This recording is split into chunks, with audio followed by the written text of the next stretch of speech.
पापा, ये आप क्या कर रहे हो? और ये लड़की कौन है? देख बेटा, मैंने शादी कर ली है। ये मेरी पत्नी है और तेरी होने वाली माँ। क्या बुढ़ापे में दिमाग खराब हो गया है क्या तुम्हारा? कौन सी माँ? किसकी माँ? खड़ी हो इस बिस्तर से और दफा हो यहाँ से। पागल है क्या तू? आज हमारी सुहागरात है, ये नहीं निकलेगी घर से। तू निकल घर से। मैं क्यों निकलूं? निकलोगे तो तुम इस घर से। तुम्हें शर्म नहीं आई बुढ़ापे में ऐसा काम करते हुए? ए लड़की, तुझे सुनाई नहीं दिया? चल निकल इस घर से। बेड पे तो ऐसे चढ़ी बैठी है जैसे बेड बाप ने दहेज में दिया हो। शर्म तो आ नहीं रही होगी तुझे ऐसे काम करते हुए।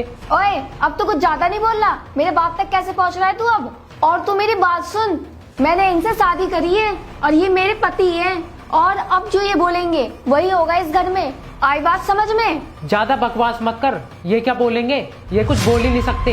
ये घर मेरा है ना कि इनका, इसलिए जो मैं बोलूंगा वो होगा इस घर में। समझ में आई तेरे? और वैसे भी इन्होंने सब कुछ बता दिया होगा तुझे कि ये घर इनका है या मेरा। सुन, ये प्रॉपर्टी तेरी हो या इनकी, मुझे इससे कोई फर्क नहीं पड़ता, क्योंकि इनसे शादी करने से पहले मैंने सारी प्रॉपर्टी अपने नाम करा ली थी, वो भी एक वकील से। अरे पागल, कौन सा वकील है? जब ये प्रॉपर्टी मेरे नाम है तो मेरे बिना साइन किए हुए तेरे नाम कैसे हो सकती है? तू मुझे पागल समझ रही है क्या कि मुझे प्रॉपर्टी के मामले में कोई नॉलेज नहीं है? बेटा, तू सही नहीं कर रहा है अपने बाप के साथ। मुझे बहुत उम्मीद थी तुझसे, लेकिन मैंने कभी नहीं सोचा था कि तू इतना बड़ा धोखेबाज निकलेगा। हाँ, तुम तो बहुत अच्छा काम कर रहे हो ना बुढ़ापे में शादी करके।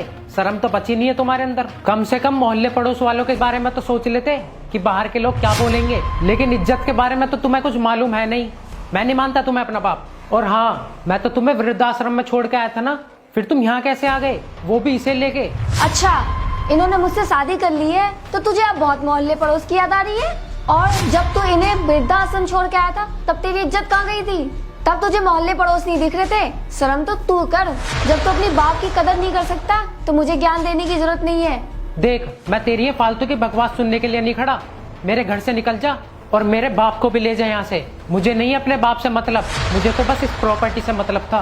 मेरे बाप ने गलती से ये प्रॉपर्टी मेरे नाम कर दी। अब तुम दोनों निकल जाओ यहाँ से, वरना मजबूरन मुझे पुलिस को बुलाना होगा। पागल वागल हो गए हो क्या तुम दोनों जो दांत निकाल रहे हो? अरे बेवकूफ, जब हंसने वाले काम करेगा तो हंसेंगे ही ना। और हाँ, जिस प्रॉपर्टी में तू इतना उछल रहा है ना, उस प्रॉपर्टी को वकील ने हमारे नाम कर दी है। एक मिनट रुक तू, वकील साहब को फोन कर मैं यही बुलाती हूँ। अरे वकील साहब, एक बार फ्लैट नंबर 304 में आ जाना। अभी वकील साहब आने वाले हैं और अभी दूध का दूध और पानी का पानी हो जाएगा जब तुझे पता चलेगा कि इस घर में हम रहेंगे या तू। अच्छा, तू तो बहुत होशियार है जो मेरे घर में आके मुझे चैलेंज कर रही है। ठीक है, बुला ले अपने वकील को, मैं भी देखता हूँ मुझसे मेरी प्रॉपर्टी कैसे छीनता है। हाँ जी मैडम, बताइए, आपने मुझे बुलाया था। हाँ वकील साहब, आप इस लड़के को बताओ कि ये प्रॉपर्टी मेरी है या इसकी। अरे मैडम, आप ये कैसी बातें कर रही हो? सर, ये प्रॉपर्टी मैडम की है। ये देखिए प्रॉपर्टी के सारे पेपर्स। लेकिन वकील साहब, प्रॉपर्टी तो मेरे नाम है, ऐसा कैसे हो सकता है? पिताजी, ऐसा कैसे हो सकता है? ये प्रॉपर्टी तो मेरे नाम थी।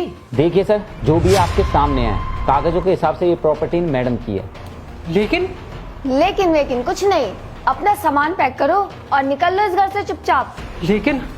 लेकिन मैं कहाँ जाऊंगा पापा इस घर को छोड़ के? इन्हें समझाओ ना, मैं कहीं रुक भी नहीं सकता। मुझसे बहुत बड़ी गलती हो गई, मुझे मत भगाओ इस घर से। प्लीज पापा, समझाओ ना इन्हें। मैं आपके हाथ जोड़ता हूँ, आपके पैर पकड़ता हूँ। बस आ गई अकल ठिकाने? तुझे थोड़ा सा क्या बोल दिया इस घर से जाने के लिए, तू इतने में रोने लग गया? जब तूने अपने सगे बाप को इस घर से निकाला था तो सोचा था एक बार भी ये कहाँ जाएंगे, क्या खाएंगे, क्या पिएंगे, कैसे रहेंगे? कभी सोचा इस बारे में? नहीं सोचा होगा इस बारे में, क्योंकि इंसान पर जब तक खुद पर नहीं बीतती है ना, तब तक इंसान को समझ नहीं आता। जरा याद करो उस दिन को जब तुमने अपने बाप को इस घर से निकाला था। पिताजी, मैंने तुमसे कितनी बार बोला है कि वृद्धाश्रम चले जाइए, फिर क्यों हमें परेशान कर रहे हो? आप निकलते क्यों नहीं हो इस घर से? बेटा, ये मेरा भी तो घर है, क्या मेरा हक नहीं है इस घर पर? नहीं है तुम्हारा हक यहाँ रहने का। ये प्रॉपर्टी सिर्फ मेरी है। जाकर वृद्धाश्रम में रहो। नहीं जाओगे तुम? रुको, मैं ही लेके जाता हूँ। इंसान के साथ बुरा कर सकता है, लेकिन भगवान के साथ बुरा नहीं कर सकता। भगवान सब देख रहा है और वो एक दिन सबका हिसाब करेगा। हाँ, तुम सही कह रही हो, मुझे ऐसा नहीं करना चाहिए था, लेकिन तुम मुझे इस घर से मत निकालो प्लीज। आ गई अकल ठिकाने? अब रोना बंद करो, मैं तुम्हें इस घर से नहीं निकाल ली। और हाँ, ये प्रॉपर्टी अब भी तुम्हारे नाम पर ही है। मैंने तो एक छोटा सा ड्रामा किया था तुम्हें सबक सिखाने के लिए। और हाँ, मैंने तुम्हारे पापा से कोई शादी नहीं की है, मैं तो एक समाज सेविका हूँ। तुम्हारे पिताजी मेरे पास आए थे, तुम्हें सबक सिखाने के लिए हमने ये ड्रामा रचा था। तुमने सही किया मुझ जैसे घमंडी इंसान को सुधारने के लिए, वरना मैं कभी समझ ही नहीं पाता। प्लीज मुझे माफ कर दो, मुझसे बहुत बड़ी गलती हो गई। अगर तुम्हें सच में माफी मांगनी है, मेरे से नहीं अपने पिताजी से माफी मांगो, क्योंकि इन्हीं के साथ तुमने गलत किया है। पापा प्लीज मुझे माफ कर दो, मैंने तुम्हारे साथ बहुत गलत किया, तुम्हारा दिल दुखाया, मैंने तुम्हें घर से बाहर भी निकाल दिया, मैंने कभी बेटे होने का फर्ज नहीं निभाया। प्लीज मुझे माफ कर दो पापा, क्योंकि मैं कहाँ रहूंगा बाहर। मैं तुम्हारे आगे हाथ जोड़ रहा हूँ, आज के बाद मुझसे ये गलती कभी नहीं होगी। कोई बात नहीं बेटा, तुझे अपनी गलती का एहसास हो गया ना, मुझे बहुत खुशी हुई है। चलो ठीक है, मैं चलती हूँ, अपने पिताजी का ध्यान रखना। और हाँ, मैं यहाँ चक्कर लगाती रहूंगी, मेरी तुम पर पूरी नजर रहेगी। चलो वकील साहब, हम चलते हैं। आइए मैडम।